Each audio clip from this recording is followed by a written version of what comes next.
Hey everybody, my name is Dr. Lindy Thalberger, and today we're going to give you that short version, the quick version on how to actually fight respiratory infections, colds, and flus. Now we're going to cover into 4 different areas. In other videos we've actually given science. We're not going to give science on this one just due to the fact that science stresses some people out. It's too much information for them, so we're going to give a really short version on this one right here. So of those 4, we got internal and external body preparations. The internal one we'll cover in just 1 second. The external ones is the things we've been covering up to this point.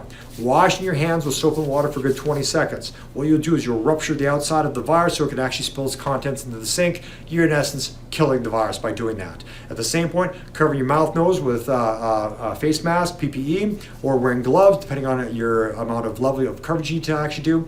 But at the same point, this is respiratory center, right in through here. This is where we actually have infections come and go. So this is why we need to cover this area. So we want to prevent or limit other people's bacteria and viruses when they're coughing, sneezing, breathing into coming into our mouths and respiratory centers, or to limit ours going back out into theirs. That's why we're actually doing this, to limit the amount of exposure that we're going to get. Now that we understand that, now we've got to get into those internal body aspects. So number 2 of the 4, number 2 is going to be the lubrication centers, which will be water and oils. Now water, you're looking at about 2 to 4 liters of water for the average individual, and that's not counting coffee, pop, tea, alcohol. You need more understanding of how to actually look at doing that. Go back to our previous videos, get the stats from the previous videos.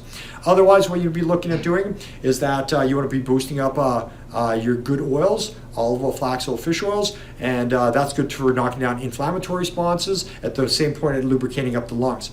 Now, the reason I'm going to recommend that you go off and you actually pour your oil over top of the salad, because the next thing I'm going to talk about, the nutrition, you're going to get most of this nutrition from dark green veggies. You can get some zinc from nuts, but if you want to get the nutrition there, I recommend the dark green veggies. So if you get a salad, you liberally pour over that olive oil over top of the salad. The nutrition that you need to focus on for fighting respiratory infections, as well as getting the immune system strong, the most current information for these ones are going to be boosting up vitamin D, vitamin E, vitamin C, zinc, selenium, and the omega-3s. These 6 things really help to boost up the immune system and actually help to decrease the replication of the respiratory infections that we're dealing with in the pandemic of 2021.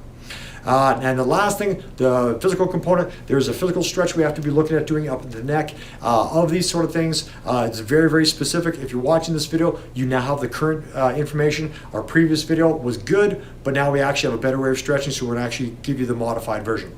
To do the neck stretch, you've got to focus on that back neck, specifically in through here. What you do is you take your neck and flex it forward, drop your ear to your shoulder, turn it left and right, and just see how it feels. And flex it forward, go to the other side, turn it left and right, and see how it feels. The one that feels tighter, do your tight side last.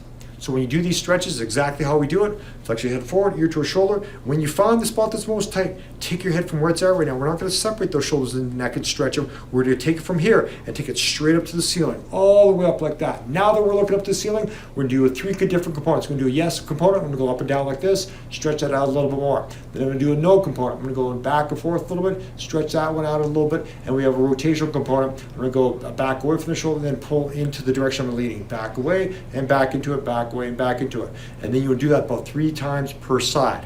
Now, when you're doing these stretches, please don't go hard. If you go hard, you notice you're dizzy after doing this, you stretch your neck way too hard and these muscles are now imbalanced. So you want to do a nice little easy stretch on that sort of stuff. At the same point, if you are prone to getting dizzy, please don't go off and do these exercises without consulting your healthcare provider, okay? You want to get, this video does not take the place of solid healthcare information. Please talk to your provider. They know about your better state than I do, okay? So please talk to them first before you start this stretching regime. Otherwise, if you're doing that stretch, you don't want to go back into your bad pattern after you've done all these stretches, okay? So we did all the stretches and you were typing like this before. Now you loosen yourself back up and you go right back into your typing. Well, that's not going to help you if you just went back into that bad typing again. Pull yourself out of those bad patterns. My suggestion is you take your butt, you shove your butt into the crack of the chair, and shoulder blades lightly graze the chair. Then you take your back, you pull slightly back and slightly up to the ceiling. Just a little bit, a little arc like this should keep it into a nice little balance that you don't have to use your muscles a lot and help to maintain that body posture. So if you can do those 4 different things, boost up your PPE hand washing, boost up your hydration centers, your nutrition, and do the neck stretch.